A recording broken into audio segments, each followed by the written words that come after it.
আসসালামু আলাইকুম বন্ধুরা, সবাই কেমন আছো? আশা করি সবাই ভালো আছো। আজকের রেসিপিটা হচ্ছে তেঁতো দিয়ে রেসিপি। ফার্স্টে দেখো সর্ষের তেলে দেখো নিম পাতা দিয়ে দেওয়া হলো, তার নিম পাতাটা লাল হয়ে গেল। তারপরে পেঁয়াজ দেখো দিয়ে দেওয়া হলো, পেঁয়াজটা লাল হয়ে যাচ্ছে। তোমাদের কাদের কাদের তেঁতো খেতে ভালো লাগে অবশ্যই জানাবে। আমার তো তেঁতো অতটা ভালো লাগে না, কিন্তু করলা তেঁতো মোটামুটি ভালো লাগে।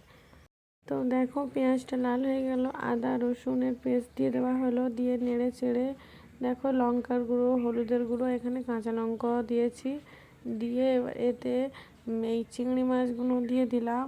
চিংড়ি মাছগুলো ভাজা ছিল, এগুলো হচ্ছে কুচো চিংড়ি, ছোট ছোট জলকা ছেঁচা হয়েছিল সেই চিংড়ি মাছ। তো দেখো এখানে কিছুটা মাছও দিলাম, ভাজা মাছ টুকরো টুকরো করে দিয়েছি।